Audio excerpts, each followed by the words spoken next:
Oh, no, yeah. And then Natasha, Well, the longer I can stay, very, very outgoing. the better off I am. Yeah. Which she is. I mean, look at that. One level. Very much her. Plenty of room. Well, Okay, so I go to I've got a Either one. Phoenix is a good friend from college, is in town visiting. I bet it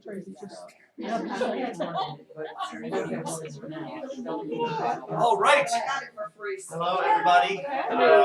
Lots of returning folks, and thank you for joining us again. If you are online today, hopefully all of the technology will work correctly. If you do want copies of the presentation, you can look down. They call it in the doobly-doo. Down in the description below, there are links to the two presentations that we'll be using today. So we are going to dive a little bit deeper into hopefully a lot of sort of technical stuff that you can use in rehearsal, stuff that will make at least a little bit of the notes not look like just garbage on the page. But let's start with singing like we did before. So I'm going to see if we can get this to work. That switches over to, let's go to the slide focus so that our folks at home can sing along with us. Here we go. Remember this one from Okay, that's not what's showing. last time? That one is. Thanks for being patient with us, YouTube. We're still trying to figure out how to run a class and a TV studio at the same time. So, all right.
Hopefully today a little bit of this will make more sense because we're going to look at this one specifically and hopefully get a chance to read it today. So we're talking about rhythm. Let's get some new rhythm ideas in today. So last week we talked about how to count sing, or excuse me, how to count read rhythms. I think it's the best way for adults to do it, to learn how to do it quickly.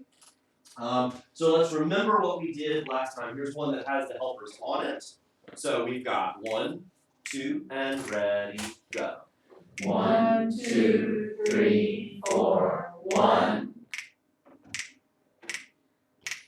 2, and 1 and 2, 3, 4, and. So each one, remember when we have the rest, we want to make sure that we don't say anything that will help us when we go to sing it. Make sure that we know what is going on. Good. Here's another one, this time with no help. 1 and 2 and ready, go. 1, 2.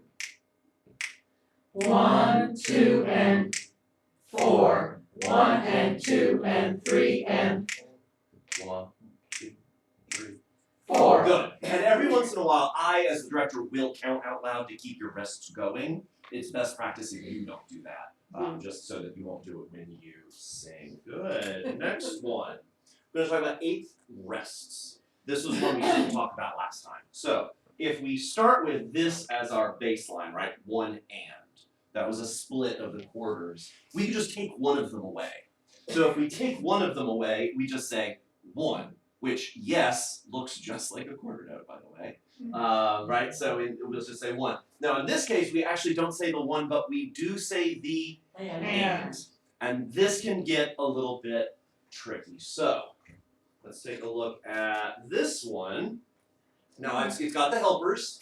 Let's do just the top row to start.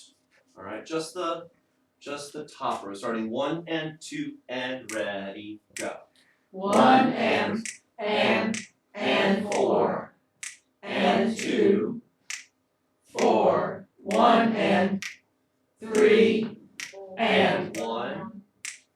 Okay, I said just the top. 4 Yeah. Let me give you a way to help yourself really fast. This is gonna seem childish, but I promise it totally helps. Would you actually go with me like this? 1 and 2 and 3 and 4 and 1 and 2 and 3 and 4. So keep this going. Notice there's 2 parts to it, right? You're not just tapping down. It's actually down, up, down, up, down, up. 1 and 2. Keep it going as we speak. 1 and 2 and second line, go. 1 And 4 and 3 and 4 and 1, 3 and 4 and. I find this a super good way for myself to keep on top of things because that downbeat, guess what it does? It comes down. It physically comes down and helps us remember that it's a weight. So guess what? When we're going and, what do we call that? syncopation. We call it syncopation, but there's a better word for it though. If this is the downbeat, this is the Upbeat. upbeat. So when we're performing on the upbeat, literally all that means is and. That's what upbeat means. That's a word we use all the time. All right, so we did those 2. Let's look at this one. So no helpers this time. Okay? No helpers this time. Let's look at just the first line. Give it a little read through yourself.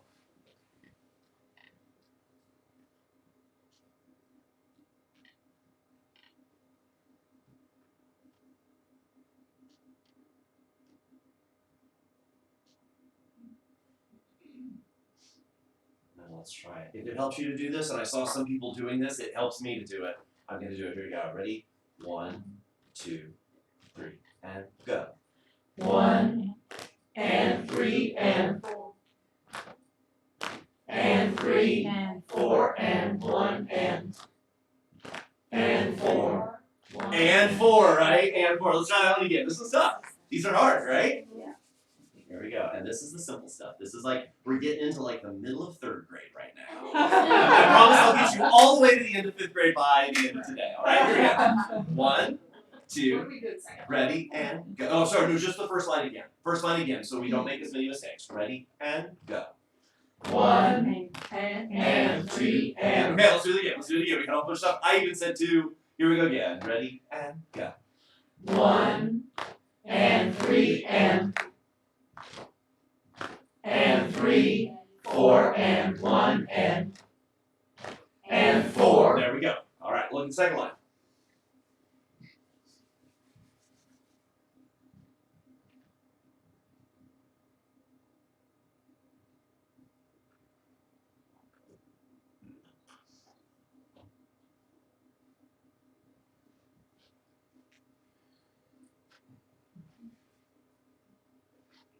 Feeling good? All right, let's do this again. Here we go. 1, 2, ready, go.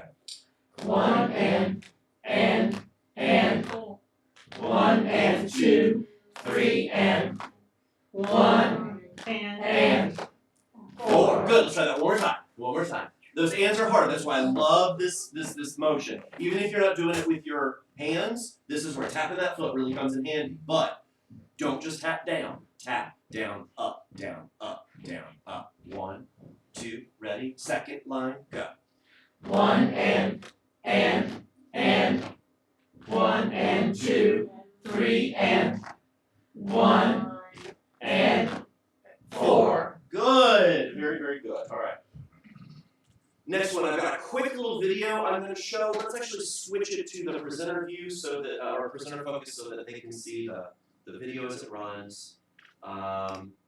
it's on presenter focus. Oh, let's go to Smile face. Sorry. I'm Sorry. still learning. No, it's okay. There we go. So let's talk about ties really fast. And ties are a little confusing, but actually will be quite simple. This video is a really good one in my opinion. Hi, welcome to Rhythm Made Easy Exercise 12. This exercise is going to teach you about ties. Ties work in a pretty simple manner. What happens is the first note will ring through the second. So instead of playing the second note, you'll just allow that first note to ring through the second. Again, notice that we have repeats and eighth notes and all that stuff. All right, let's begin.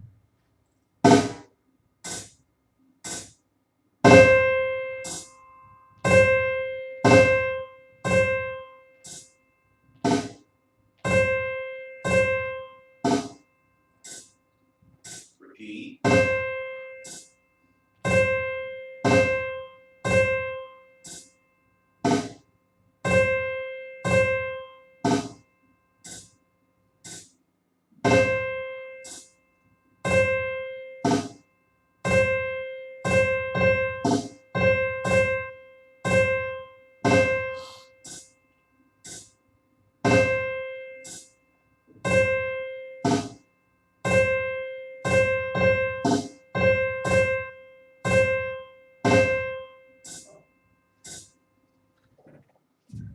Don't forget to text I love music to 44222 to receive your free music and guitar ebook. There you go.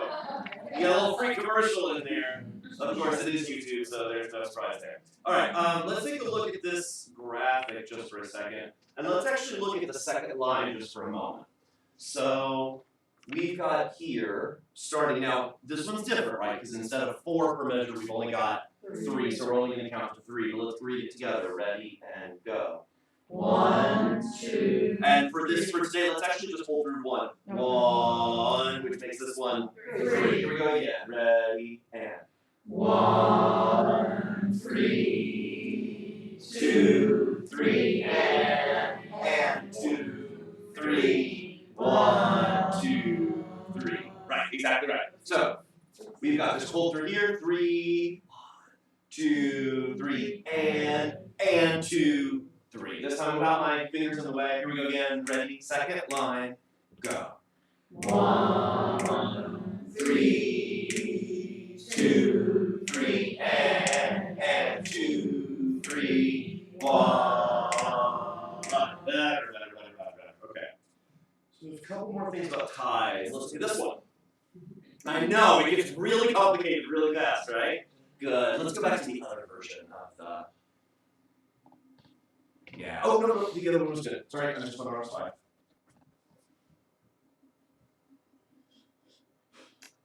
We'll make sure everybody online is able to follow along with us. There we go. Nice. Okay. So let's look at this top row alone. It's got some helper words for you. It'll help you. Ready, and go. 1, 3, 4, and 1. And you know what? I missed one, didn't I? I made a mistake, didn't I? Yeah. There's a mistake right Right here. in there, yeah. This should be an and. That's right. So how long is this one? So it's 1, 2.5. 2, 3, and. Okay, so let's get that one right. That was my mistake. Here we go again. Ready, and go. 1, 3, 4, and 1. And 1, and 2, and 4, and. That was really good. That was really good. Let's read the second line. Ready, and go. Oh, you know what? I made another mistake, didn't I? I didn't see this one. Do you see this one? Yeah, and the one next to it. And the one next to it. Man, I was really rushing through these this earlier, wasn't I? I was having too much fun playing with the new TV studio software. Okay, so let's do it right. Don't worry even about the words. You just read it yourself. Second line. Ready, and go.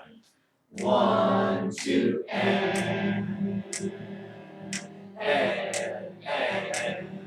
4, and 1, and 2, and 3, And you all did a great job, even though I screwed it up. Let's do a couple more of those. Practicing times with no help. Same thing. Just watch anywhere you don't have an extra. you gotta switch to the next, whatever it is. Ready, and go. 1 and 1 and 2 and 3 and 1 and 2, 3 and. Aha, 3 and. All right, good. Let's do the second one on this line. Excuse me, on this page. Ready, and go. 1, 2 and 2 and 3, 4 and 2 and 4 I did it on 2 didn't I? Woo, that was tough. All right, take a look at it yourself. I'm gonna work through it. You work through it too.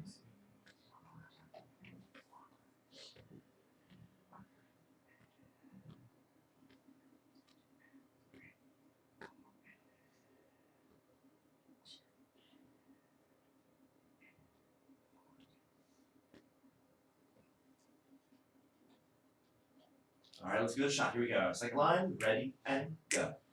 1, 2 and 2 and 3, 4 and 2 and 4 and. There it is. Much better. Much better. These are the kind of ones I have to mark on the page. Yeah. Yeah, and that's what I said before. I wish I could do it on the screen. I don't have that capability. What I do in my music is I write in what you see as my helpers. I write in 1 and 2 and then the ones that I don't do, I put them in parentheses. That is literally what I put in my score. So feel free, like I said, to mark that up in pencil. That's right. All right, so using ties in real life. Now, this is obviously too small. But do you see how the only really complicated thing about this tune is that there's ties all over the place? All right, so let's actually try. What'd you say? Your eighth note ties. They are 8th note ties, which are trickier. So let's see if we can actually read the rhythm of this one. Now, which line? Only the top line. Good thing, actually all the lines are the same. But it'll be easier if you only read the top line. We're all reading the same. The other tricky bit is it actually starts on 3. It has a pickup. So that first one is actually going to be and 4 and. All right. So we're going 1, 2, and 4 and. All right. Let's try reading it together. You ready to try it? We can do this. 1 and 2 and 4 and 4 and 1 and 2 and 4 and 4 and 1 and 2 and 4 and 4 and 1 and 2 and 1, 2 and. What happens there at the end? Use words to on the chorus. It changes to the what? We got a syncopation, it changes to the upbeat, right? Yeah. And 1, 2, and. Alright, give that upbeat feel good. Let's start at this part right here, the pickup. These are words you've heard me say in rehearsal, and some of you may have never known what they meant. Let's start at the pickup to the last line. That means these last little pieces that are leading us into this next line, all right? So that's going to be 3 and 4 and. Here we go. Ready? 1, 2, 3. And 4 and 1 and 2 and 1, 2 and. Now here's a cool thing to note. Just this is not related, but see how this section here actually only has 2 beats? That's actually because the other 2 beats are up here. There was a time about 400 years ago where they were determined that it had to be perfectly symmetrical all the time. And so if you borrowed from the beginning, or if you added to the beginning, you had to borrow from the end. I don't know why they felt that way, but that's what they were doing. All right, dots. Dots are just fancy ties. That's all they are. So read this first one for me. Read this one right here. Ready and go. 1 and 3, 4. Now read the second one. Ready and go. 1 and 3, 4. This is the same thing. All we've done is taken this note here and absorbed it into this one. Because even just 100 years ago, maybe 150 years ago, most people were writing music by hand, and it was a lot easier to go dot than it was to write a whole second note and then tie them. That was why we started doing this. But this is literally what it means. All right? So we're borrowing a little bit from the next one. Here's another example. Let's read this one. Ready and go. 1, 2, 3, and. And the second line, same thing, go. 1, 2, 3, and. The same exact thing, all right? And it actually is the same even if you make the beats bigger. Yeah. Wait, but the dot is always very specific though, isn't it just a half of what the prior note was? Correct. Although you can actually have more dots to mean smaller things. Okay. So if it's one dot, it's half of its current value. If it's two dots, it's a quarter of its current value. If it's three dots, it's an eighth of its current value. Yeah. You know, singers vary. All I'm trying to get you through is stuff we typically see, and you will never see those, except in music like what we did last week. So there you go. All right. But let's not. We're live on the internet. So there we go. Top one. Ready and go. 1, 4. Do the second one. Ready and go. 1, 4. It's exactly the same thing. So let's do a little bit of this in real life. Top one. A little bit of a change. Only 2 beats per measure. So we're only counting 2. Only counting to 2. Also notice that from these exercises, the person who wrote these out didn't beam the 8th notes. That also might be a little confusing at first. What? Didn't beam them. So if you notice how our 8th notes here have 2 flags instead of being connected, that doesn't. There's no difference there. They're the same thing. Right? Oh. Which here we go. I know what you're talking about now. Yeah, like the bottom one has. On the bottom they have the Yeah. beats? Yeah. Yeah. So here, this is the same thing as this. Okay, just to be absolutely positively clear. When you keep calling 8th notes, aren't those actually quarter notes? No, the way if they've got a flag, it's going to be an 8th note. Oh, okay. The quarter notes will always be flag free. Okay. Sorry. That's okay. No. And then whole notes are Stem free. Open and stem free. Thank you. All right, let's try A together. Ready? 1, 2, 1, and go.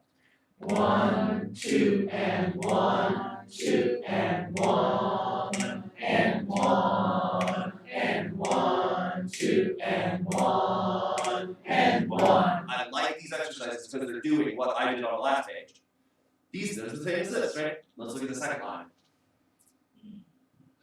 The C means 4/4. It means 4 beats per measure. That's another one of those little idiosyncrasies that because people were having to write so much by hand, they found ways to just write less. So instead of writing 4/4 all the time, they just started writing C. C, C, C. Common time. Yep. So let's do the beginning of B.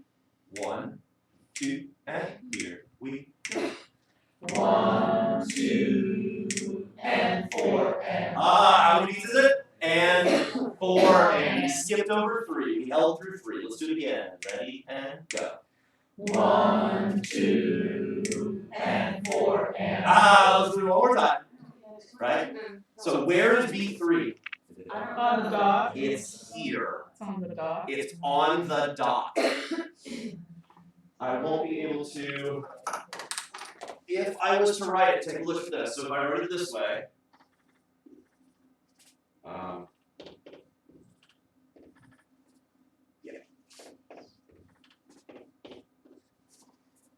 write it this way. 1, 2,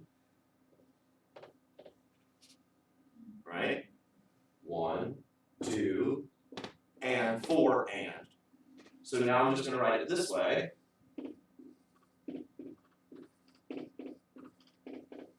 And that's the same thing. It's just we don't have a visual indicator of B3 anymore. Yeah. What about the dotted quarter as a half note instead of a dotted quarter? See that? It's 2 beats. It's a beat and a half. It's a beat and a half. But it is going to begin beat 1, it's going to begin a beat, and then it's also going to go into another beat. 1 and 1 and 1 and 1 and. I'm trying to give you little verbal cues of that in the middle. 1 and 1 and. We're holding it through. Okay. So the dot is 3? Yes. What's 1 and a The half? dot is 3. It's on beat 3. So take a look here again. So we've got 1 here. Now, if I can write it a little bit more. 1, 2. Sorry, let me see here. 1, 2. We don't say 3. This is our and, 4, and. Right? So 1, 2, and 4, and. Same thing for the dot. Here we got 1, 2, 3 happens here in space. This is an and, 4, and. Okay, so let's try that beginning one again. So it's going to be 1, this is 2, and then what's in space right here? Be 3, right? Here we go again. Ready, and go. 1, 2, and 4, and 1, and 3. 1, 2, and 4, and 1, and 3, 4, 1. Off. Good. All right, let's see. Next one. Haha, more. More. Would you switch the slide? Switch the slide. To the slide, that's the big one. Okay. So here we go. This is the first line. First line. Ready, and go. 1, 2, 3, and 1, 2, 3, and 4. 1, 2, 3, and 4, and 1, and 3. Yeah. Good. You're starting to get behind that. Second. Yeah. On the 2 ties that are tied together, that's still 3 and 4 and. The 4 that are tied together. that are- Yes. So this is, so when you got 4 of them together, but it still just has 1 bar across the top, that's the same as if they were separated like that. The bar at the top is the most important thing. If it's only 1 bar, that's always blank and blank and blank and. There will always be that simple, well, until about 10 minutes from now, and then it'll change it. Yeah. And the half note at the end is beats 3 and 4. Correct. Yep. But we didn't say so. We didn't, That's confusing. because we're just carrying it through. Can you say it in your head? 3. There are so many voices in my head.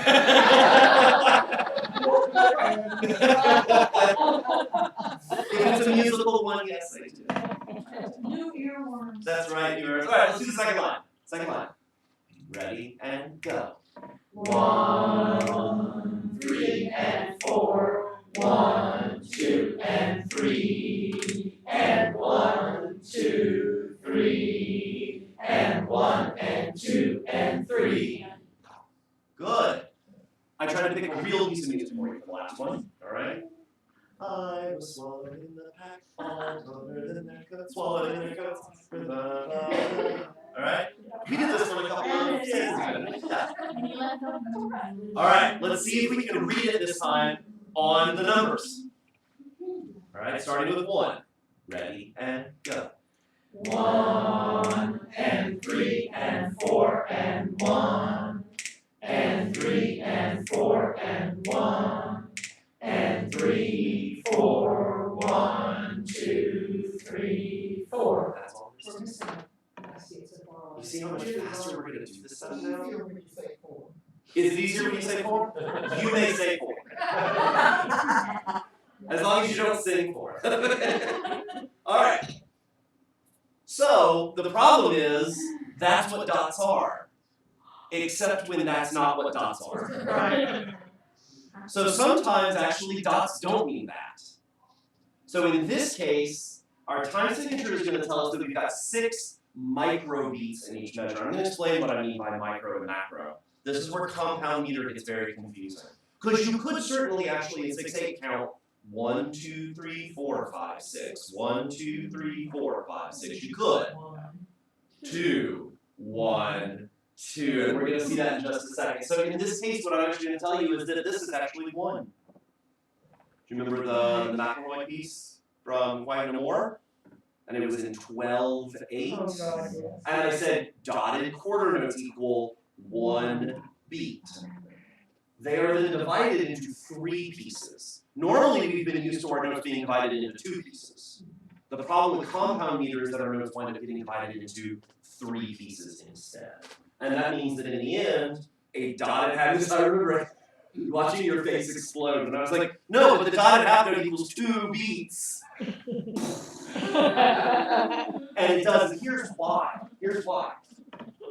Because in compound time, we're actually going to speak 1 and 2 and 1 and 2 and which is different than our simple time, which would be 1 and 2 and 3 and. So let's do a little fun sort of thing. I'm going to split it right here, and I do that on purpose. So this direction, this direction. Let's have you all do 6. 1 and 2 and would you all do 1 and 2 and 3 and ready together and go. 1 and 2 and go. Okay, let's go. 1 and 2 and 3 and ready go. 1 and 2 and go. 1 and 2 and go. 1 and 2 and go. 1 and 2 and go. Good. Let's flip it. So now you're 1 and 2 and can you actually feel it? 1 and 2 and 1 and ready go. 1 and 2 and go. 1 and 2 and go. 1 and 2 and go. 1 and 2 and go. All right, this is why it matters. Because we have songs that we sing that go 1 and 2 and not 1 and 2 and 3 and. They feel different. So this isn't really about right or wrong because music is not a science, it's an art. And sometimes we make choices based on the best feel, rather than what's actually like the most logical thing. I love saying 6/8 time for some reason. But it wouldn't be wrong to count 6, right? It would not be wrong to count 6 ever. No, you could totally count 1, 2, 3, 4, 5, 6. Or in this case, 1, 2, 3, 4, 5, 6. This one would feel really weird if you didn't count to 3. I will say. This one would feel weird if you didn't count to 3. This one you're probably fine counting to 6. Yeah. 6 feet to me. Yep. 8 will be for the count. Yep. All right, so let's look at some of this kind of stuff. So now, in this case, we said, let's actually just read this first one. Remember what it is? Ready, and 2, and 1 and 2 and so now apply that over here. 1 we're swallowing the and. The and got sucked into the other into that quarter note. Like we tied it, right? Just sucked it in. What? But there's not a dot. I know. So I know. Because remember, the 8 notes are half of a quarter, so they can just suck together, and we lose the flag. I just think that's wonderful. Same It feels so good. kind of notes are allowed to get together, my bud.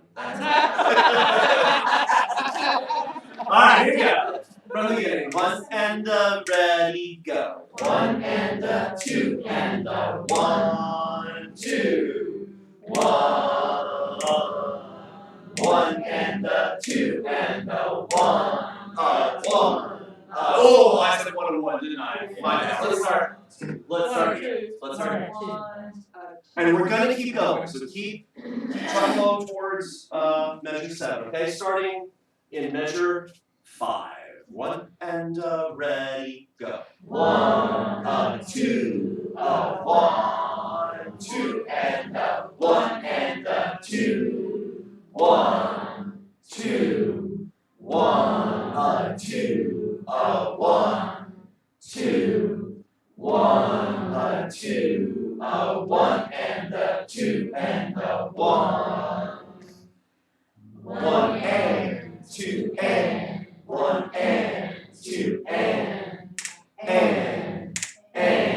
1 and the 2 and the 1 and 2 and 1 2. All right. That is all of the rhythm stuff for today.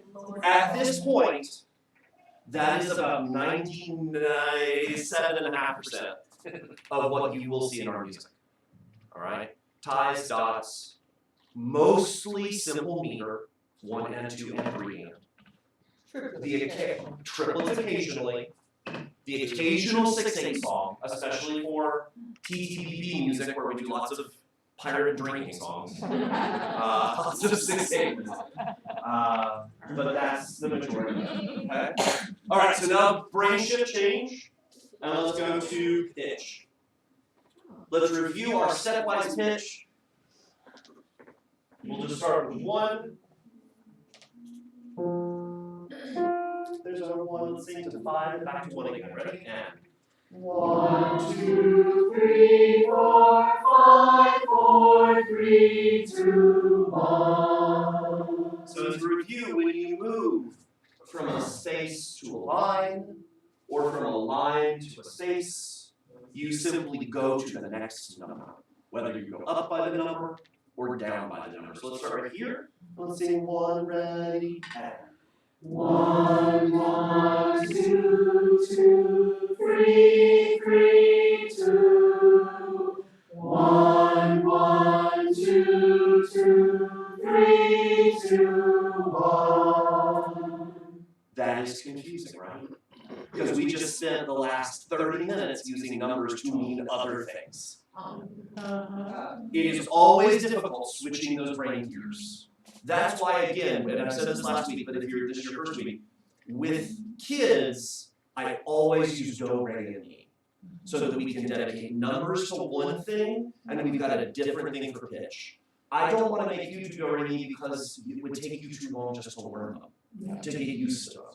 You already know how to count, all right? But that means for you, you're going to have to switch gears when we go from rhythm over to pitch. Let's look at number 2. This time I won't point. It's the same one again. Ready and go. 1, 2, 3, 2, 3, 4, 5. 5, 4, 3, 2, 3, 2, 1. Our next one is a different one. I'm going to review how we figure that out again. Here's our new one. We were already flat on our F. That's okay. You'll see. The first go is 1, 1, 2, 3. Alright. Here we go. Starting with the bottom. Ready and go. 1, 1, 2, 3, 4, 5, 6, 5. 5, 4, 3, 2, 1, 2, 3. Good. All right. How do you know where 1 is? I don't want to spend a lot of time beating you up to teach you key signatures the way we do to the 4 unsuspecting undergraduates. So it's super simple. The last sharp, if you see any, is going to be number 7. So you go from where that is up 1. Or you can always count down 7, right? 7, 6, 5, 4, 3, 2. Oh, look, that's where the 1 was from the last song. Or from the last exercise, right? If we go back to the previous one, it's the same down here, right? There's our 7, 6, 5, 4, 3, 2. You'll just have to trust us. All right. So here we are back again, and then for our flat keys, the last one is 4. So you could count 4, 3, 2, 1. That's often the case for treble for sopranos and altos. You'll typically count down for your 1. Sopranos sometimes I'll count up. Basses and tenors often will have to count up. You can start here as 4, 4, 5, 6, 7. Well, now we're on staff, but on the bass clef here, you tend to stay on staff. All right. So we're going to talk a little bit about skips and leaps today. And there's a really easy exercise to get us started with. We've done it before, and it goes like this. 1, 1, 2, 1, 1, 3, 1, 1, 4, 1. Can you do it with me? Ready? Start with 1.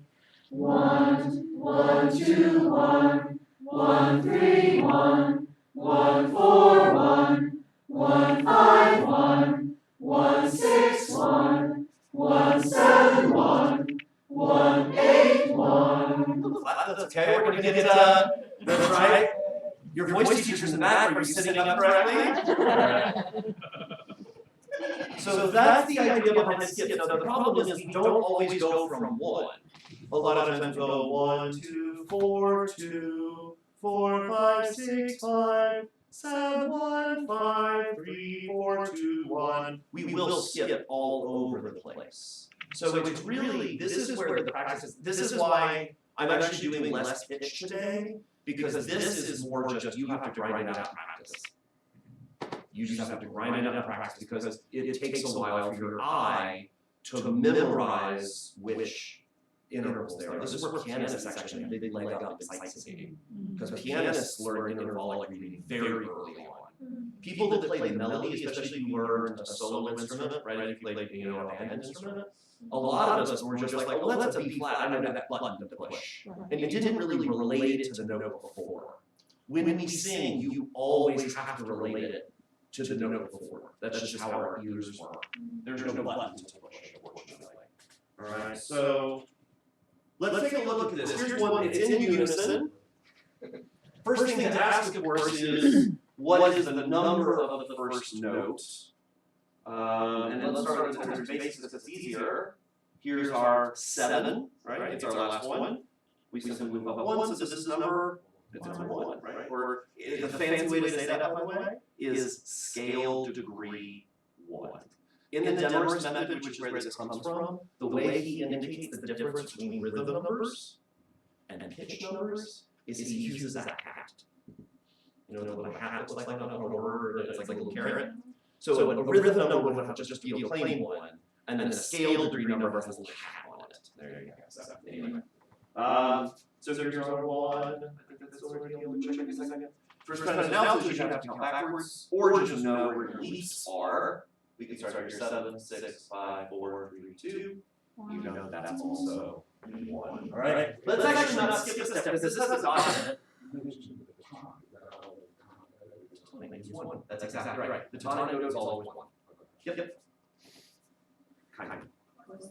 Sometimes it's 6. Except when it's 6. It depends on whether we're in major or minor, and that's more than today. Yeah. More than today. Let's read the rhythm first. So, change gears. We're going to do numbers, but now this has to do with the rhythm, not the pitch. Speaking, all right? 1, 2, and 3, and 4, and 1, 3, 4, and 1, 3, and 1, 3, 1, 2, 3. Good. All right. Now let's do a little bit of planning on our scale degree numbers this time. So we know that this is a scale degree. Which one? 1, right? So the next one, now it doesn't matter which line you're reading at this point, because they're the same. This is 7. 1, 2, 1, 3. 1, 2, 3. 5, 6, 6, 5, 3, 1. Yes. There's our 1, I think. Just double check that. 1. Would you sing for me? 1, 2, 3. 1, 2, 3. 1, 3, 5. That's all you need this exercise. Let's start back 1 and sing it on the page. Ready, and go. 1, 7, 1, 2, 1, 3, 5, 6, 6, 5, 3, 1. Every time I look at a piece of music, and that means for the 2.5 hours that I spend in front of you every single week, that is what is running through my head 100% of the time. I actually, if you were to hear my inner monologue, mine's actually these solfege syllables, so I'm singing do, mi, so, la, so. But I am singing that in my head for all of your parts and the piano simultaneously all the time. I'm sorry. If I so if I ever look a little distracted, you know why now. Alright, let's do a few of these. I will love Site Knitting Factory. We could actually switch to the one where it's like the presenter, because I don't have these queued up for the people online, so hopefully they'll be able to see from the big one a little bit. We'll do unison, choir. Let's do a level 3. We'll do a couple in 4/4, and then we'll switch and we'll do a couple in 6/8. Let's do D major, there's a couple for us. There you go, looks good. So what do you want on? I'm sorry. That one looks great, Okay. just so they'll be able to see it a little bit. Alright, that doesn't help, does it? Is that, no, that's too high. Okay, let's read the rhythm first. Rhythm, rhythm, rhythm. Speaking, not singing. 1 and 2 and ready and go. 1, 3 and 4. 1, 2, 3 and 1. 4, 1, 3. 1, 2, 3.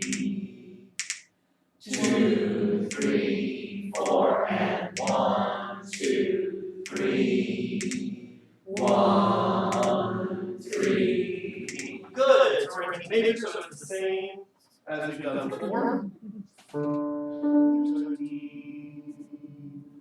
First pitch is what scale degree? 1. What's the second pitch?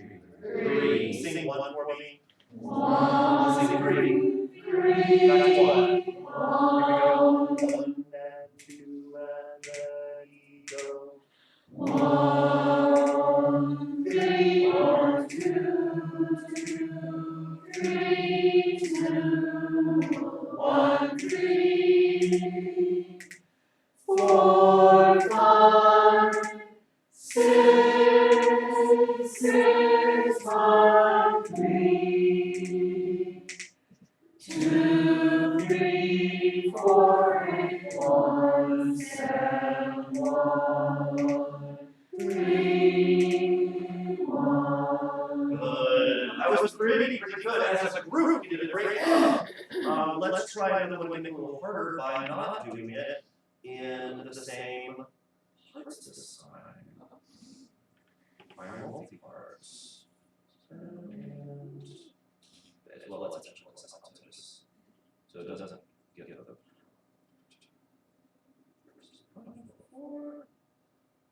let's do the works.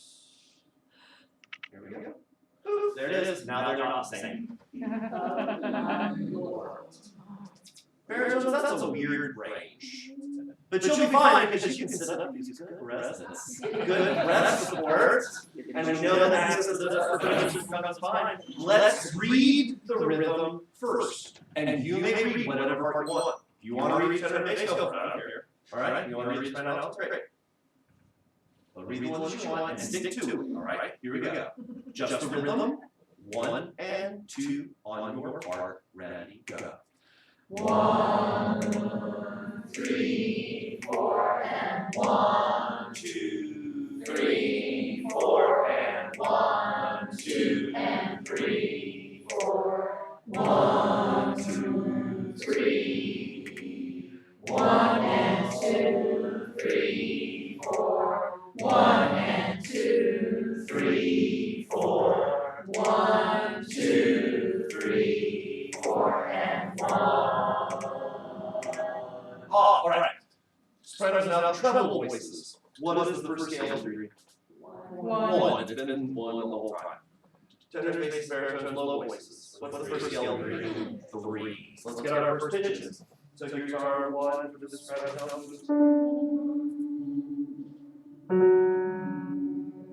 Low voices.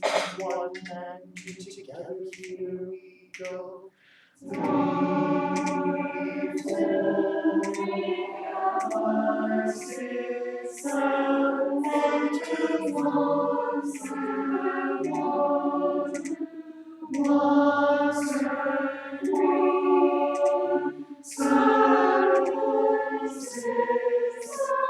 Alright,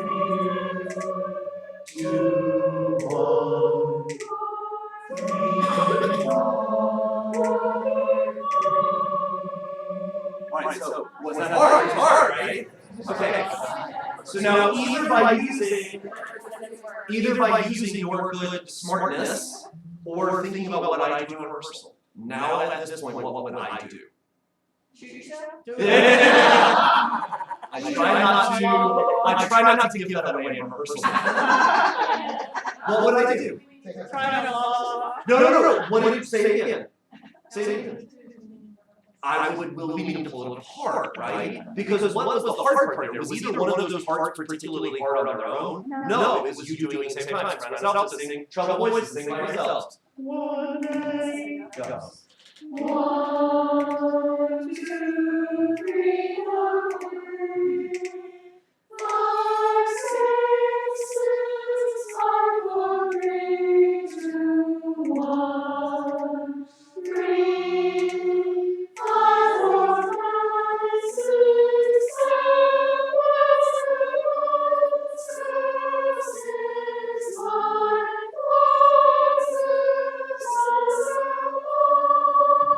I will never get mad. Listen to me. I will never get mad if you sing the right notes and switch to la la la. Right, yeah. If the numbers get in your way, just switch to la la la. But I will warn you, if you find yourself doing that a lot, that means you're relying more on other people around you to do work. That's actually what that means. Because it means you can't hear your head yourself. But you could hear it without being able to put a number to it. You could. Yeah. You could. Yeah. You could. I mean, if you've been saying it for a long time without using the number. You can just get it by feel? Yeah. Okay. For a year. I mean, it's like you go from there to there, it sounds like that. I love that. I've always been so jealous of that. That never worked for me. Oh. I was never able to hear it in my head until I learned the system for it. Oh, I never learned the system. There you go. All right, let's do the bass. Let's do the center voice. Center bass. 3, go. 3, 4, 5, and 3, 4, 5, 6, 7, 1, 2, 1, 7, 1, 1, 7, 1, 7, 6, 3. Oh, what's 3? What's 1? Can you sing 1?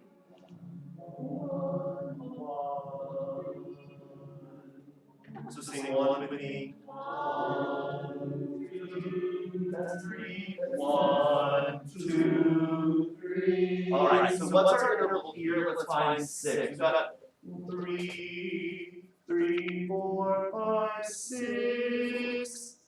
3. So what's this one?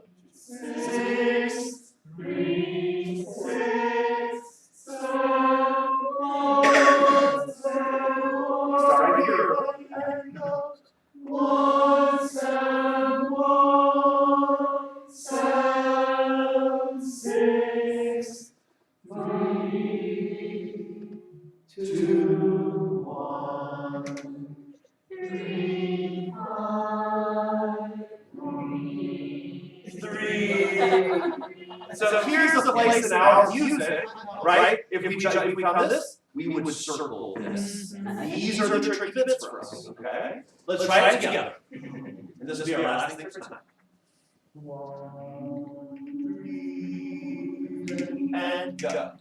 3, 4, 5, 6, 7, 1, 2, 1, 7, 1, 7, 1, 7, 6, 3, 2, 1, 3, 4, 3. All right, let's get back to the title only, or the one at the top. All right, we're going to take a break for about 5 minutes, and then it will be Dr. Bickham's turn, all right? Potty, so if you go out these doors and you turn to the right, you will see this thing that we call the lint roller. It's where we put up the posters and stuff. The lint roller. If you go to the left hall.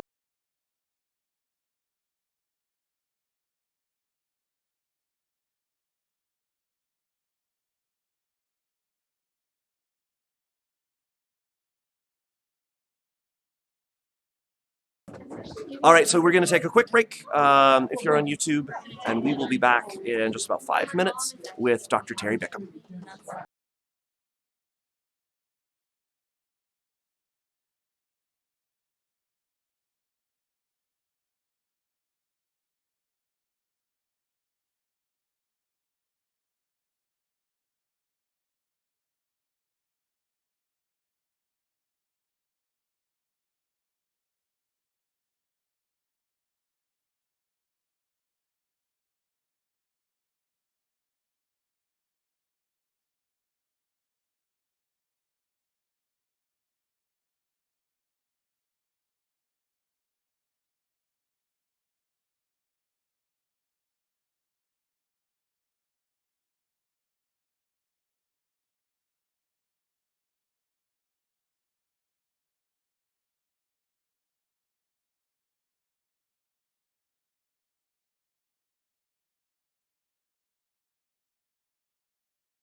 All right,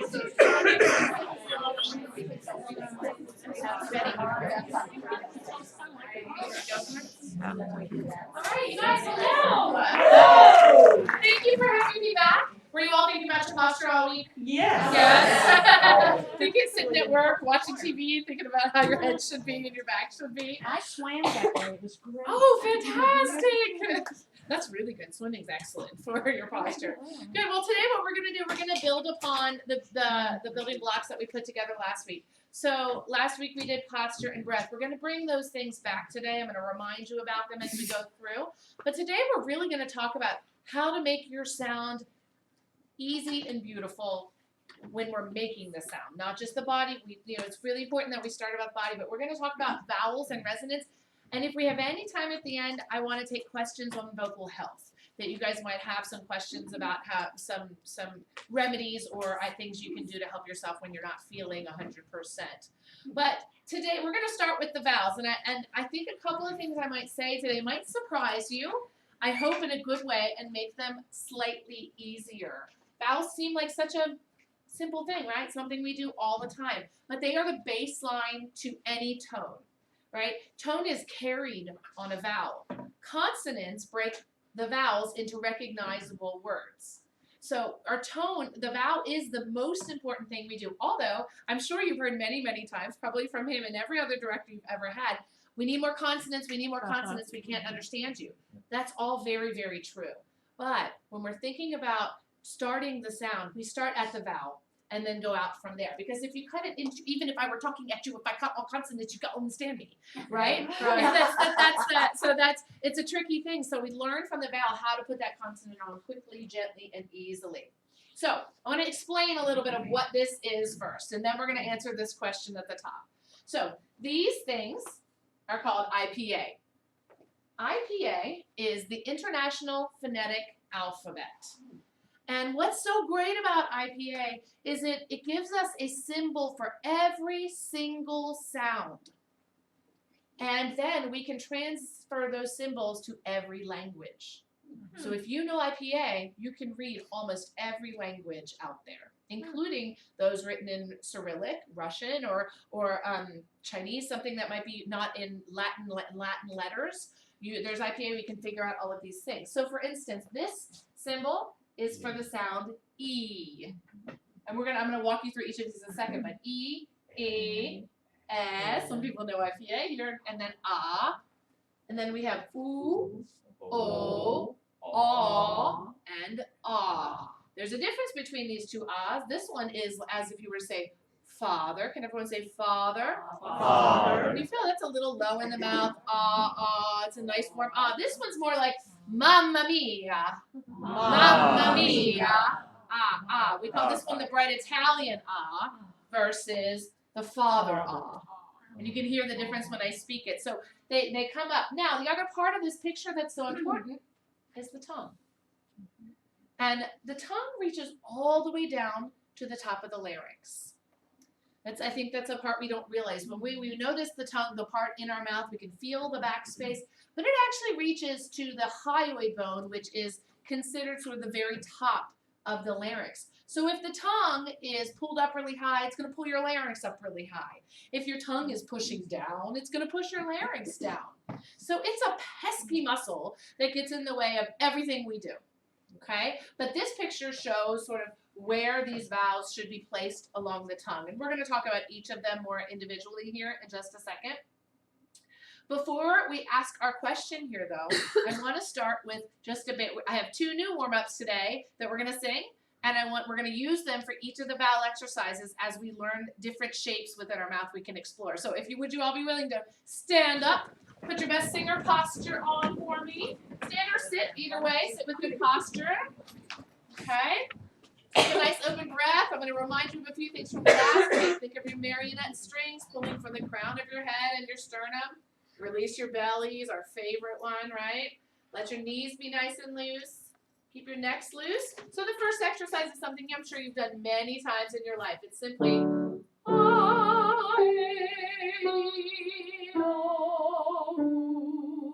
notes down. Ah, eh, e, o, and oo. Ready? And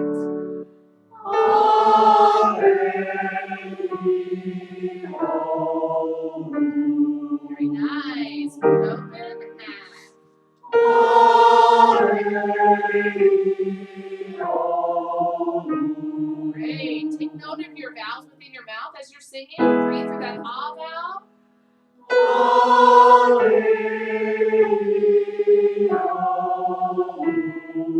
Very nice. Just a couple more. And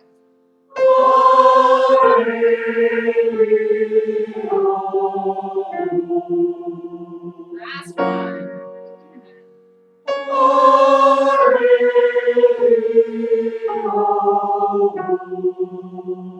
Good. That should feel pretty easy, I would think. Everybody feels pretty good about that. Those are our sort of 5 cardinal vowels. We have those are what we would call Italian vowels.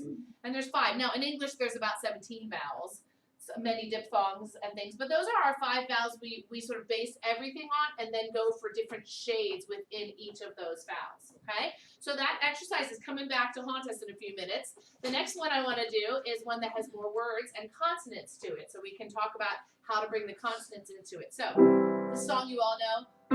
Amazing grace, how sweet the sound. Just that much, okay? Amazing grace, how sweet the sound. Boy, that gets a lot of our vowels into it. Same. Amazing grace, how sweet the sound. Breathe. Amazing grace, how sweet the sound. Breathe. Nice open all breath.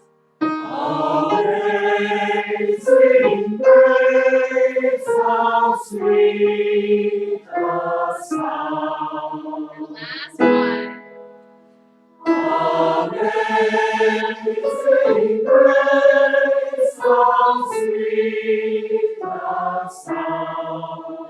Good. So why I like to add something that has a lot more vowels, something like we might actually sing, right? When we start using words. So we're going to come back to both of those exercises. But does anyone have anything to share? You may have a seat again about as you were thinking about the vowels you feel in your mouth, or challenges you've had making certain vowels. Any that get in your way. Oh, not that getting my way, but I noticed as we were going up in pitch, my grace became, I shifted to more of a grace. Yes, exactly. We would call that modifying the vowel. And that's absolutely appropriate. That's going to bring us to the topic of resonance, because instead of saying, amazing grace, which could happen if you don't open that vowel, amazing grace, it makes a more beautiful tone. So that's a really good point. And we're going to talk about how much the mouth space is important in the vowels themselves. Anything else you guys want to share? All right, so let's answer this question. Which is more important? Blending or the purity of the vowel? Blending. Blending, we have a couple for blending. Any others? If we all had the vowel pure, we wouldn't have to worry about blending. I kind of agree with her. Actually, they're both incredibly important. Back too soon. They're both incredibly important. We really can't have one without the other. It's what the purity of the vowel will do is it makes it easier for you to sing. It creates a more beautiful tone, and then it will create a better blend. But how do you get a choir of 30 and more or fewer people from all walks of life, with all accents, from all backgrounds, to have one similar sound? Because we know that choral singing, that's what we're doing. We want to make one beautiful, homogeneous, and also creative and colorful sound. So it comes down to how do we get these vowels? And there's a lot of ways to get there. Sometimes we work more with the mouth, covering in the mouth. Sometimes we need a more spread sound depending on what you're singing. You might do that within a concert, right? If you're singing something that's more sort of Renaissance-y, that's very thin in texture, you might do a little bit more covering versus something a little more contemporary that might call for a little bit more raucous and wider sound. So the vowels are where we start with all of this. So we're going to start with the forward vowels. Every vowel has a classification, and this classification is based on the position of the tongue. So our forward vowels are E, I, A, which is one of my favorite vowels, and ah, a mamma mia, ah, the Italian bright ah. Can we all say these together? Let's go start with this one. Ready? E, I, A, F, A, and ah. Do you notice how your mouth goes from the more closed to more open as we go through? Let's try it. You were already doing it. Let's do it now, all connected. So we're going to go, breathe whenever you want, take whatever pitch you want, but I want you to give it some sort of pitch, and let's go across it. Ready? And.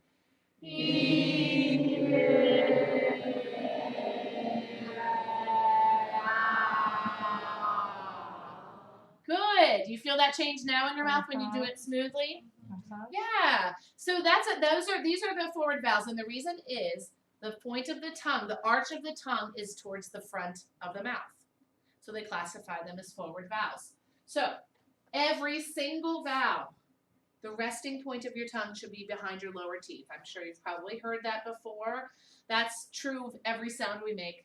So everyone put your point of your tongue right behind your lower teeth. All right. This is the kicker for the forward vowels. The sides, meaning right here, of your tongue touch your upper molars.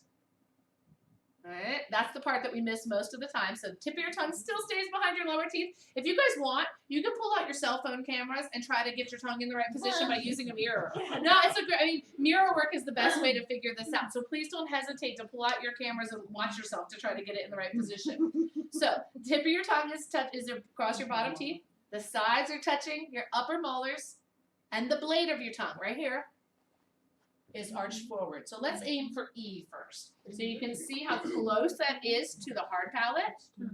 All right. You can't see the sides, of course, but they're up touching this. So E, you're going to feel crowded in your mouth. Okay. Let's just explore it for a moment.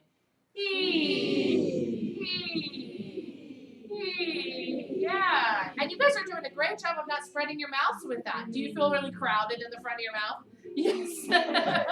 This is one that actually I'm going to tell on your director again. This was one in lessons where we changed the E vowel and we got the sides of the tongue up, and his voice just went, shockingly, it just popped right out. Because what happens is when the tongue is in the right position, the back of the tongue relaxes.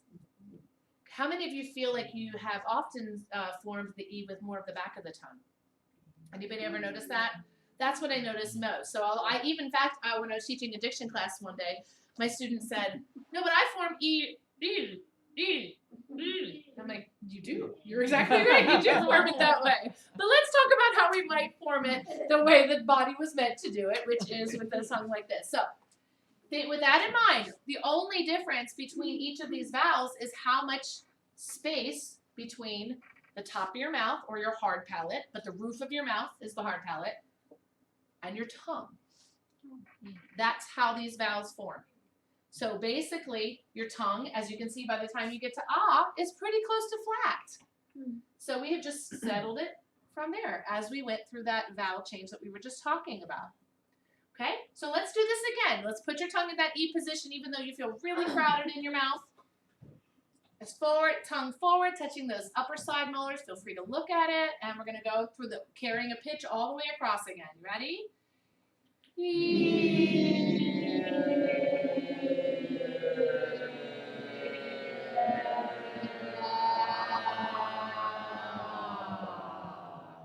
Good. How did that feel?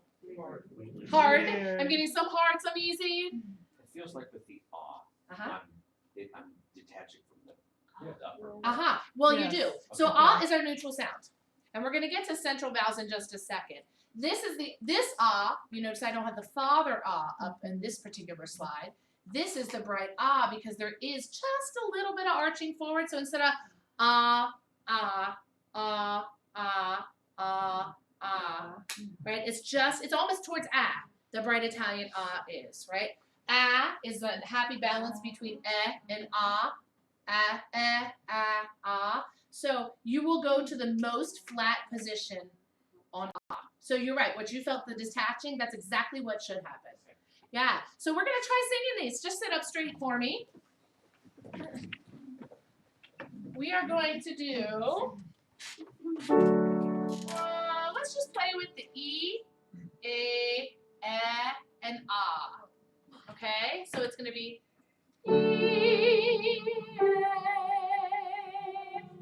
yeah, sorry.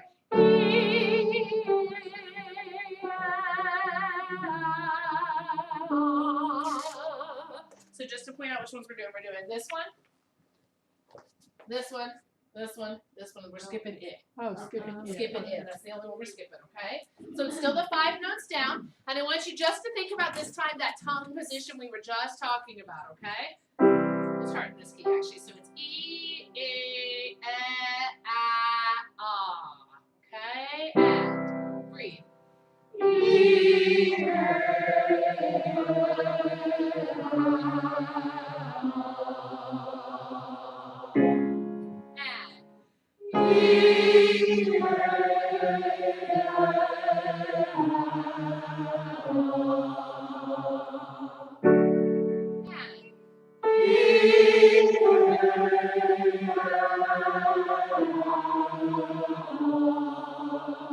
Alright, let's stop and check in. How's it feeling?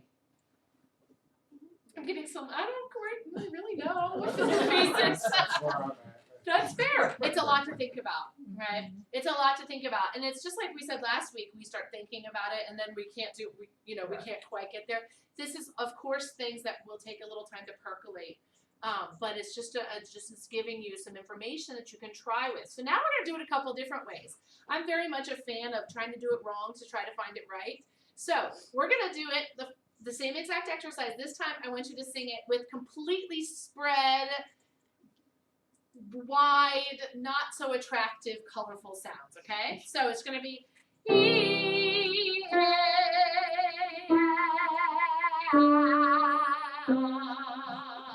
my best at the mermaid, okay? Let's try that. You ready?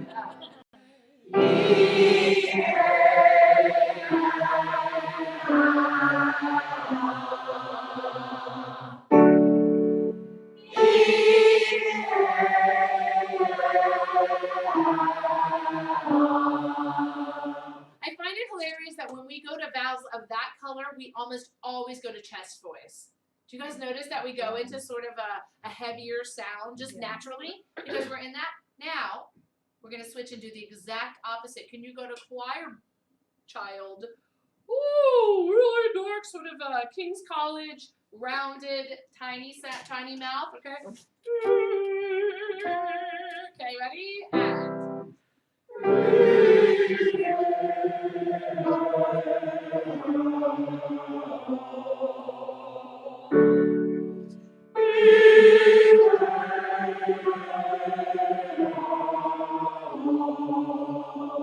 now, what do you notice when you do that one? Very tight. Tighten the jaw. Do you feel the back of your tongue get high? Throaty? Yeah. I actually can feel when the back of my tongue is tight, which I would say is probably one of the most common factors for all singers is the back of the tongue tension. I can feel sort of an achiness when I finish singing. Yeah. Is that familiar to some of you? Yeah. So that's when you know, okay, what that is that part of your tongue, right? If I were to touch it, I would gag. It's right where the tongue flips over into the throat. That part of the tongue gets really strong. Well, by readjusting these vowels to come to the front, that part of the tongue flattens and settles down. That's why it gets tired, because it's being overused. We're tending to sing most of our sounds from here back, but they're not meant to be there, so it gets overused. So that's where the fatigue comes from. So now we went too far forward, now we went too far back. Now we're gonna meet somewhere halfway in the middle, okay? I want you all to put your hands on your cheeks. This is to keep you vertical and relaxed. We're gonna do the same exercise, but now let's go with what you would hope would be more of the sound you're asked for more regularly, whatever that is to you, but vertical, tongue forward, think about those positions. E, the same exercise, ready? And.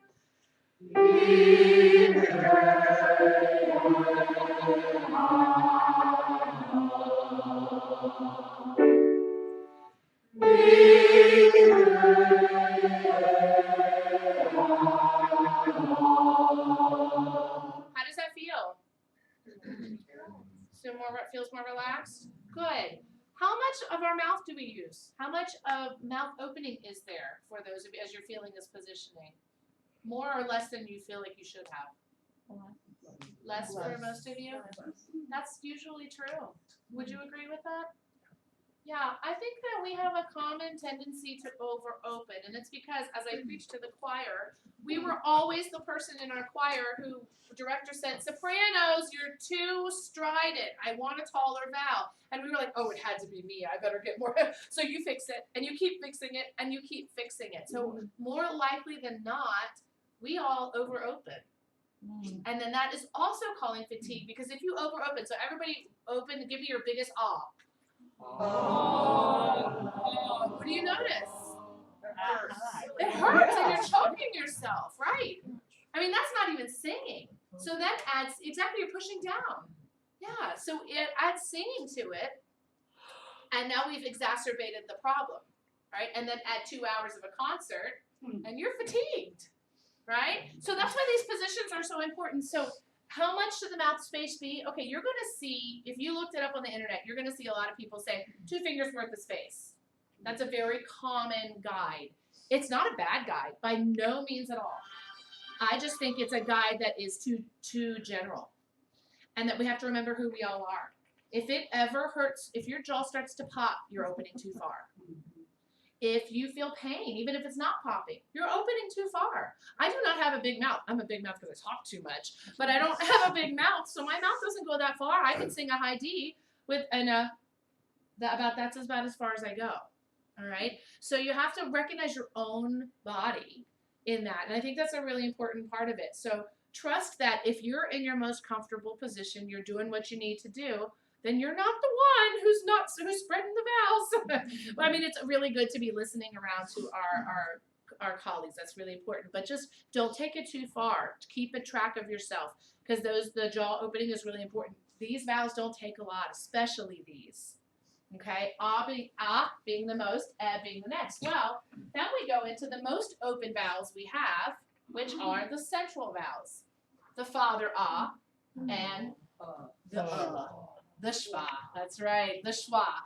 This is that symbol is called a schwa, and it is the most common sound found in the English language. Brother, mother. I mean, it's almost in every word. It's our neutral sound.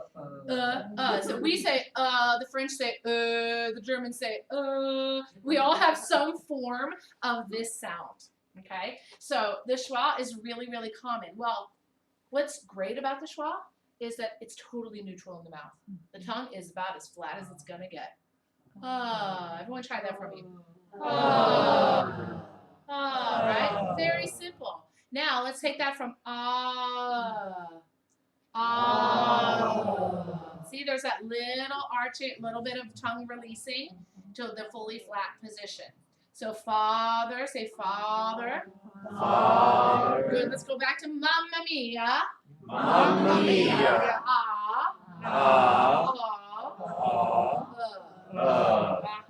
You feel that relaxing? Again, it comes back to the hard palate, the roof of your mouth and your tongue. That's where the space is being created. Don't get confused by that being the jaw. You felt you didn't have to be the jaw, right, just now? Yeah, it's just the tongue. So same thing. Point of the tongue rests at the bottom of the front teeth. The blade of the tongue in this one, mostly flat. Whereas we had all of those sounds, we go there. This one is it's more subtle. It's much more subtle. Let's try a couple of those. How much mouth space on this one for you guys? That depends on you. Why don't you try to see what you need today this time? I'll take it a little higher. See, so this time I'll do kind of a medium. I'll jump to the top, see what you need at the top, and then we'll jump to the bottom and see what you need on the bottom. Okay? I remind you with our posture that we don't have to do this when we go up and we don't have to do this when we go down. Okay? All right, so let's sort of start in the middle here. We're just going to do, let's have the, let's just alternate between them. So we'll just do,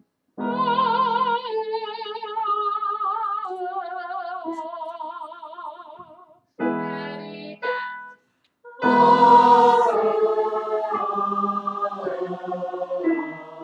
yeah, you guys are making nice distinction. And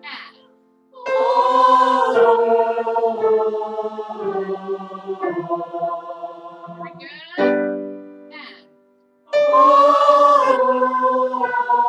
And octaves if you need.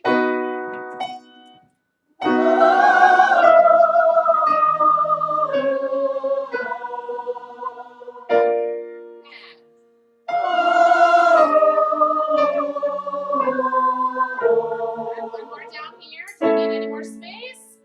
Good. Now we're going low here.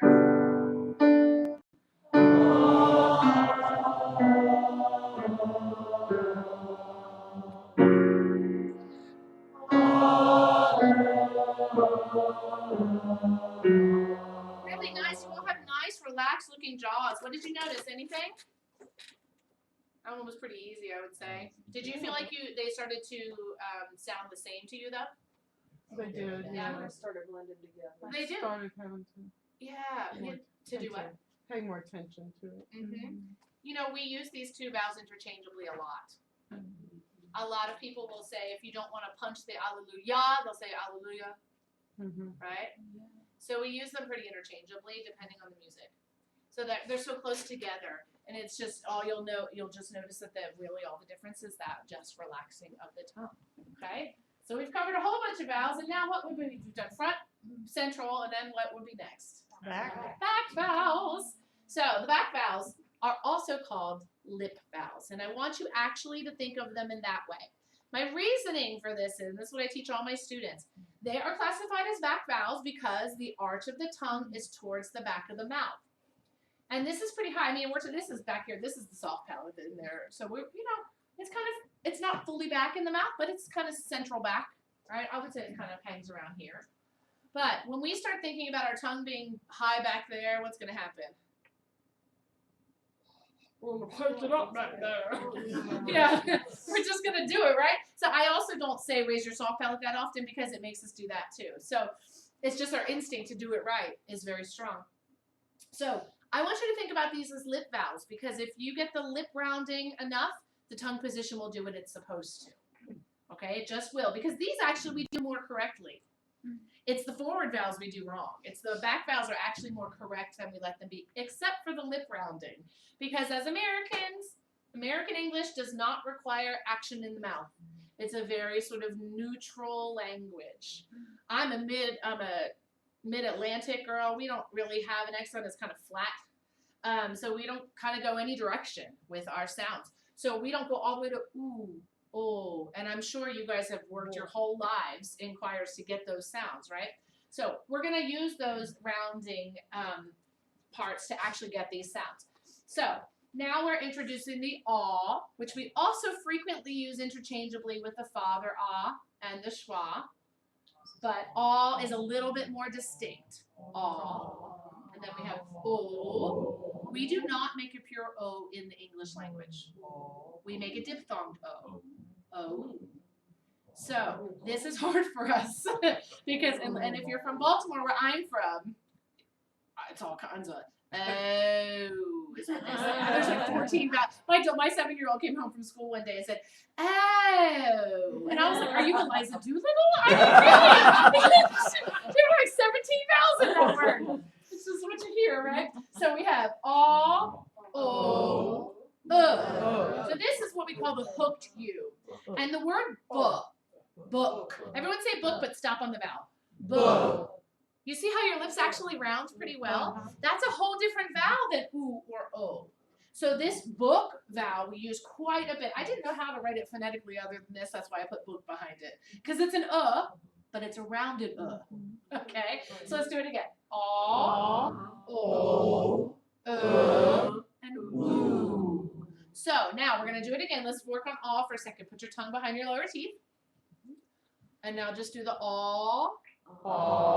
So let those lips round to a beautiful O space for that. Aw. And then to the O from there. You're going to notice it goes forward and more narrow. Okay? So aw to O. Aw. Oh. So your channel just became more narrow, which is great for singing, actually. So then from there, what's going to happen? It's actually going to open slightly for a moment. Okay? So let's do aw, o, Ready? And you see what I mean about the lips? Now you're not thinking about your tongue so much. Are they staying behind your teeth? Good, fantastic. That's the part we tend to lose. Good, and let's add the ooh in there. You ready?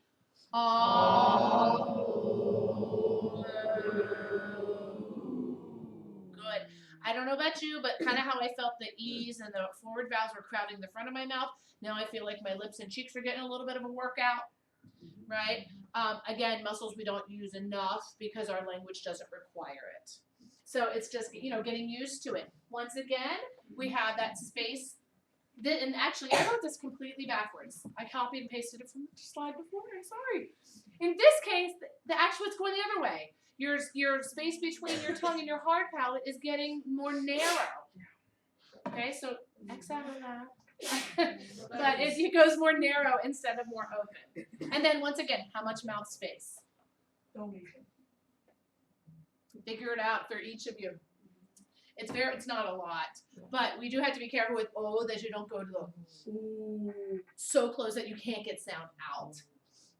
So yes. I have a silly question, but I keep trying to touch the bottom teeth, like in Spanish when you do the with the tongue. Yeah. But it doesn't feel natural to me. Is it just anywhere behind the? Anywhere behind the lower teeth, okay. Absolutely. Because I'm thrusting it forward. It's like that doesn't. Right, feel and you don't want to thrust it forward. In fact, I had a physical therapist come and do a lesson with one of my classes, and he said if you're a thruster, then you get like grooves in your tongue, and that also has its own challenges. So you're right. Don't thrust it. Some people are more comfortable, depending on the shape of your tongue, actually tucking it further down into the spit glands. That really, I think it depends on who you are. If you've just got a thicker, I have sort of a short and squat tongue. So my tongue doesn't go very far, so it doesn't get in my way too much. I have students who really feel like they're choking themselves with their tongue. So again, for each of us, that's where you might figure out where the mouth position is. Maybe if you're somebody who feels really crowded in your mouth, you might need more space within letting the jaw drop, so the tongue has more room to spread out. But you're right. Don't thrust it forward. Yeah, anywhere behind those lower teeth is a good point of reference to start there. Okay. All right. So let's explore these vowels. We're gonna do. Let's see. We only have 4. Let's just do 2 notes on ooh. So we're gonna do all in ooh, same 5-note pattern as I promised. You'll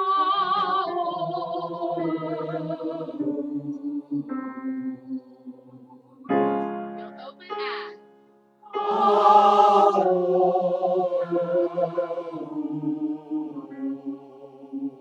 Good, and so 2 things I hear. Ooh, we're a little too close. Keep the lips puckered, but maybe lower the jaw slightly if you feel like you're getting, because sometimes we create our own buzzing sound on the ooh.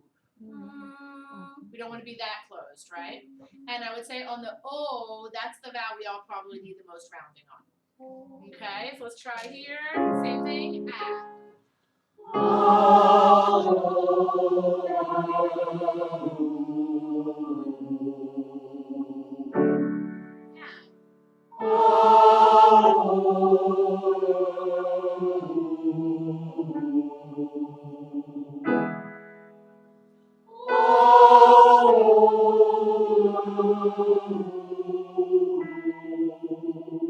Good, how does it feel? Yeah, still feeling it around, right? Feels okay? Feels okay for some of you? Your face. Yes, your face muscle's good, so it really get pushed in there. Pushing forward. You're absolutely right. And so that's unusual for us, right? That's just a kind of a foreign feeling for us to go that far. But it's worth a try. Did any of you feel that it feels more relaxed in any way? Yeah? Good. When you take, I would say it was some unnatural for some of you too, I would think, right? Because just like we talked about posture last week, when it's not your norm, it's going to feel a little unnatural. So that's a tricky thing with singing, right? This is so personal, because every single one of you has a different instrument. Every part of your instrument is different. And these are guidelines that give you some place to start, to help you find what you need. And so in the private voice lesson, for me, one of the things I'm very, very specific about to say to every student, and I will go this way with every student, is not one lesson is the same. I may have similar exercises, but it can't be the same. How could it be, right? There's no way for it to be the same. There's different personalities, different lifestyles, different voices, different bodies. So know that about yourself. So when you think about it, that makes choir singing absolutely miraculous. That we can hear so much beauty come out of so many different instruments. It's fascinating. So that's where we start talking. So as we go from here to vowels, because I'm running out of time, or from vowels to the next step would be beauty. How do we get from those basic things to beauty? Well, it starts with the cleanliness of the vowels. We get beautiful resonance. We get a release of the tongue and jaw eventually when you get comfortable. And then ultimately it should be really joyous, right? You know, we've all had those moments where we just walk off the stage and you almost got chills because it felt so good. That's why we keep coming back for these things, right? That's what we're doing here with the release. And the next step to it is resonance. So a really quick definition of resonance is the beautification of sound. A resonator is anything that enhances the sound. You would be shocked to know if you ever listened to a tone that came directly at the larynx. They have these machines where you can just hear the sound at the larynx. It's just a buzz. It's just a buzz. Everything else is done with the shaping of the muscles and all of that. And then resonance.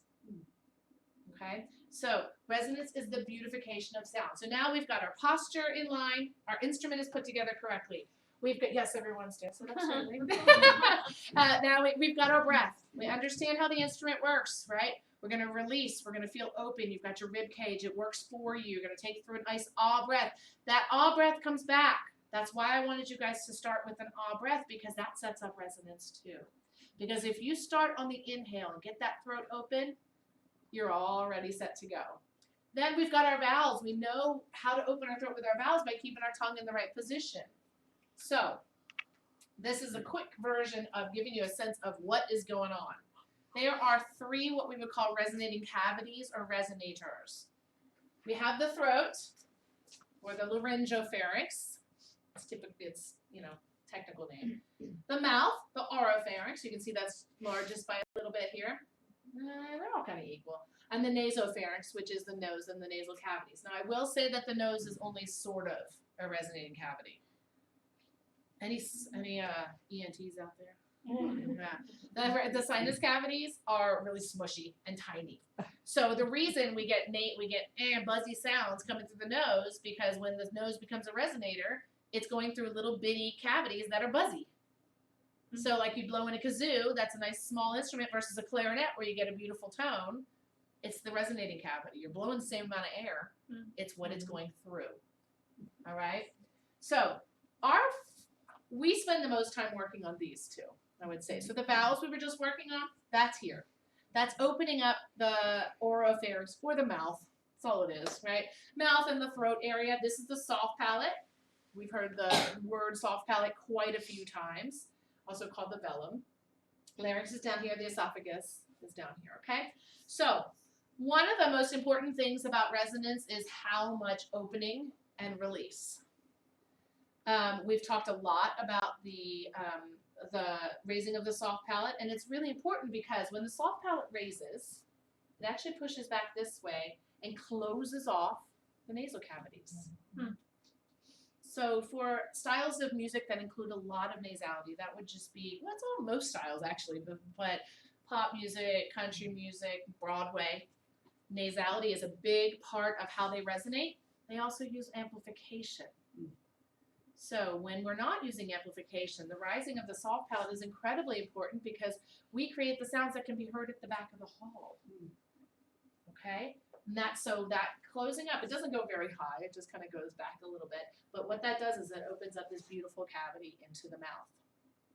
Now, there are no muscles in the throat that actually open the throat. Does that seem weird? Right? Because we always say, open your throats. Everyone, get a wide open breath. What is it? So how do we open our throats? Say that again. I love it. She knows her. Sternocleidomastoid. That's a crazy muscle that goes from the sternum to the jaw to the what am I missing? Clavicle. Thank you. I couldn't spit it out. Right? And so this muscle, and it crosses the larynx, so it's very important. Yeah, that's an important muscle. Why is it important? It does everything. It does. We have to release it.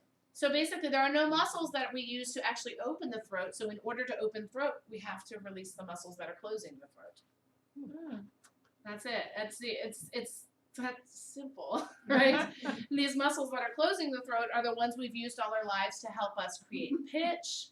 That we didn't need them, but it's helping us. We think if I'm out of tune, what do you tend to do?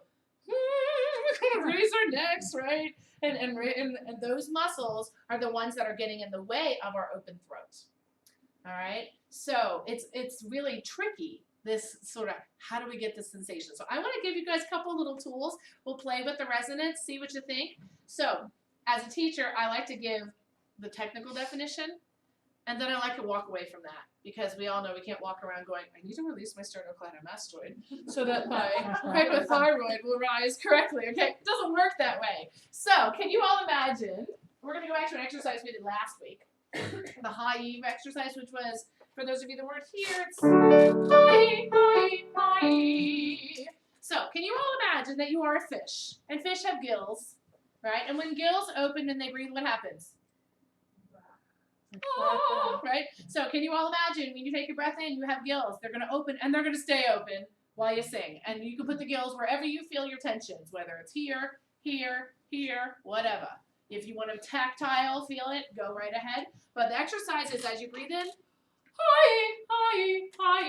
And I don't know what key I'm going to choose. Let's see. We'll go this way. Ready? And high, high, high. Good. Give me your best gills. And high, high, high. Nice. Open breath. High, high, high. Great. Let's jump here. Open breath. High, high, high. Oh, fantastic. Ready? Gills. High, high, high. I'm going to tell you a little secret. That was one of the notes you all cringed at when we were doing the high key earlier. That was high F. And most of you, I think, hit it pretty beautifully. Are you surprised I was that high? Yeah. Yeah, because you were really easy. Everyone was in a really nice place. How did that feel? Good. Pretty easy? So that image tends to work really well. There are other things we can do. I like to sometimes it feels like when we're singing that we're getting claustrophobic and the walls are closing in on us. Are you familiar with that sensation? So I think I told you last week, I like to physicalize. I think anytime we feel tension, what can we do to get rid of it? We can move. So if you want to stand up or whatever, what I want you to do, we're going to do the same exercise, but we're going to actually push those walls open. Go against the instinct by physically, push them open the whole time. You have to turn sideways, whatever you need. Okay? Let's try.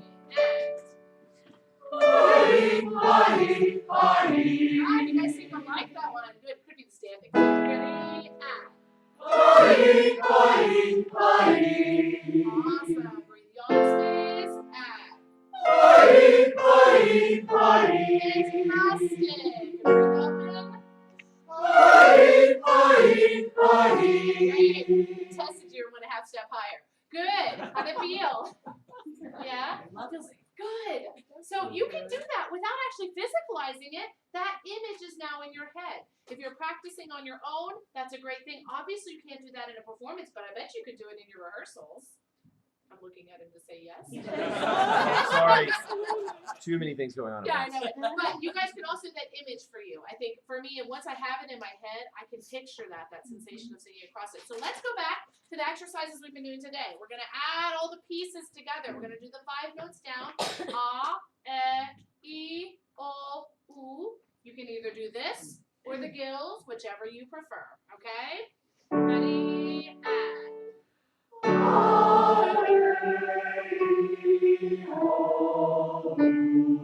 And one little other idea about breath, can you just feel like you're just, I was like painting it on the wall. You're never going to lift the brush. So that it's slurpy a little bit. Less clean than you might want it. Okay? Ready? And.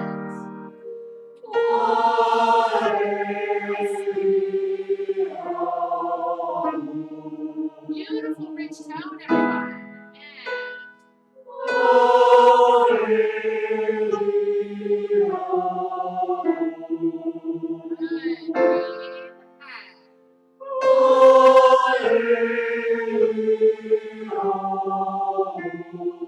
Two more. Feel that nice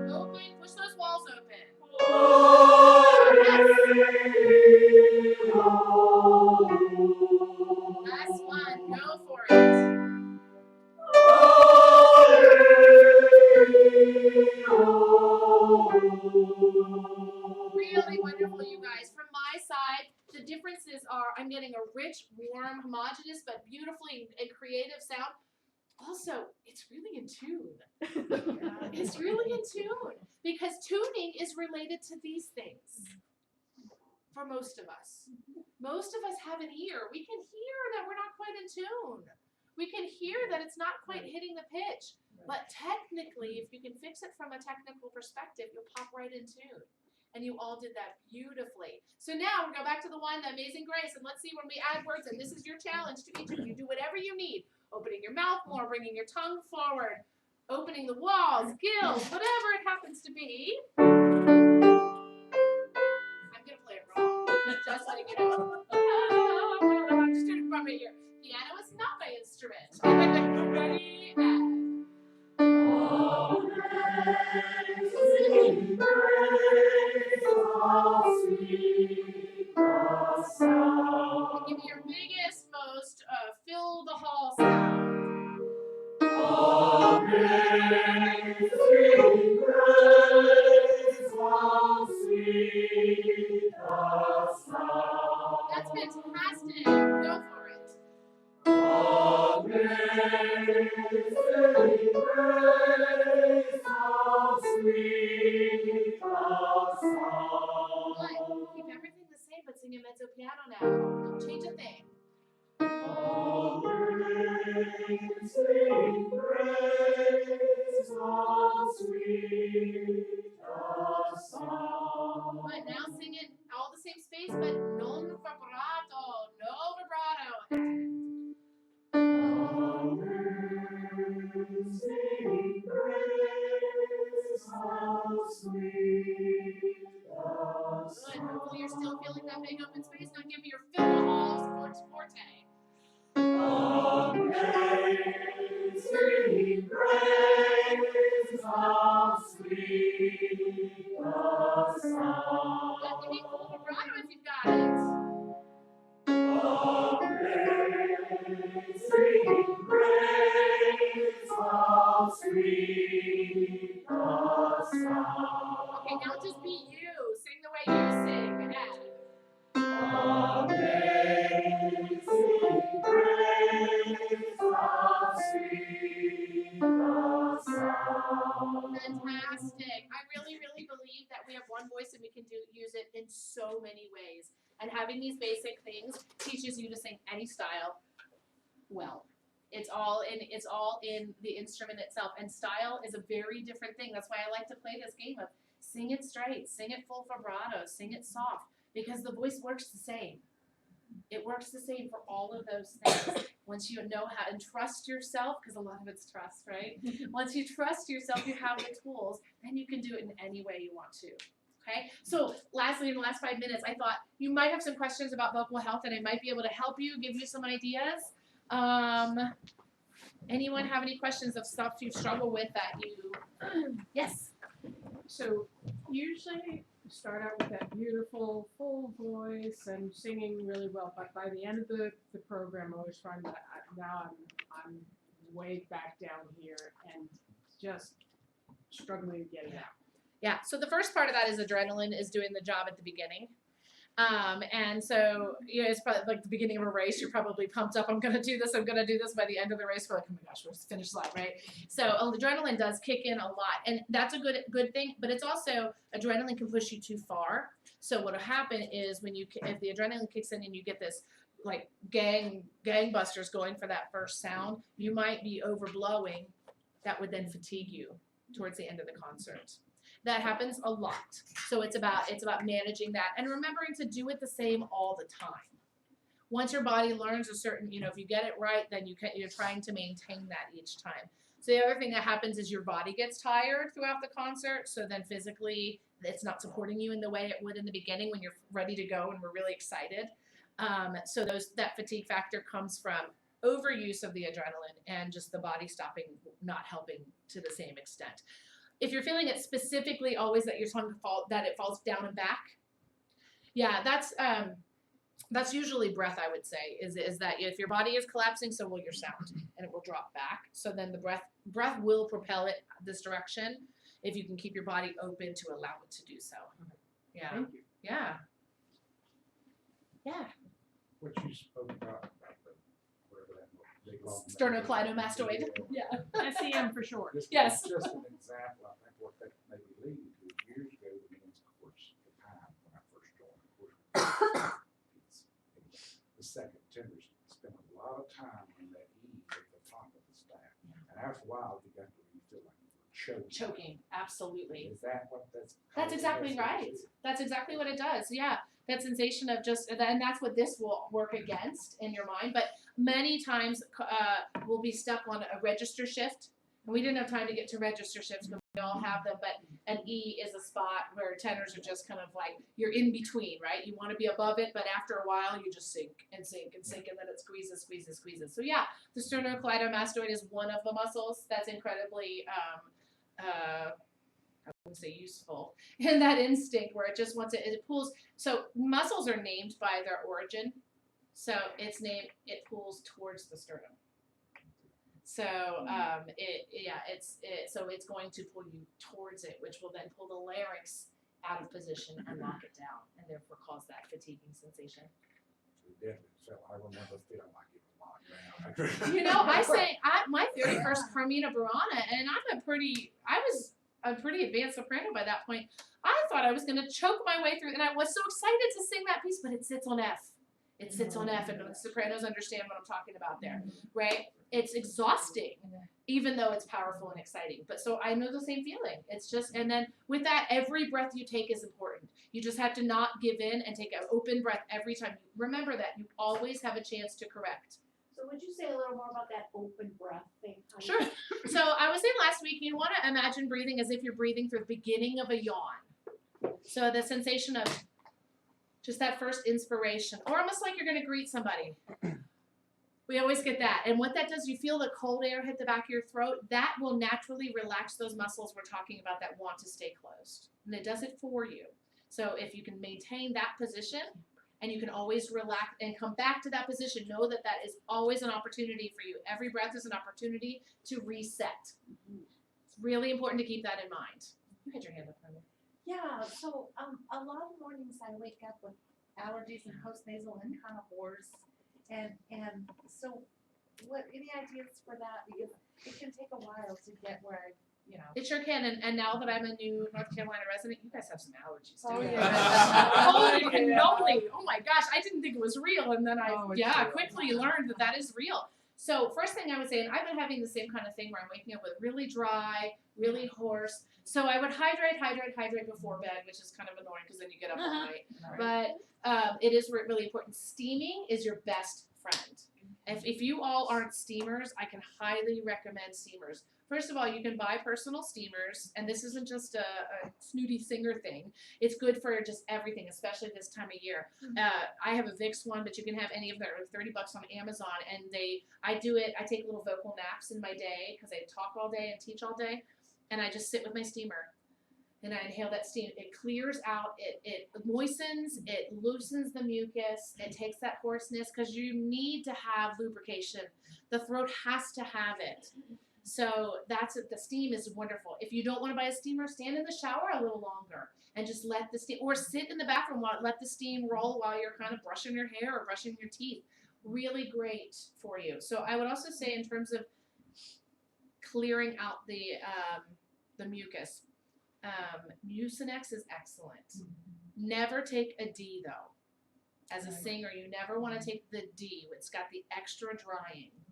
And that will take it too far. So Claritin D, whatever they are Ds, just don't take the D. But Mucinex, my ENTs and speech pathologists, everybody recommends Mucinex. Most people I talk to really like it. Doesn't work for everybody, just like everything.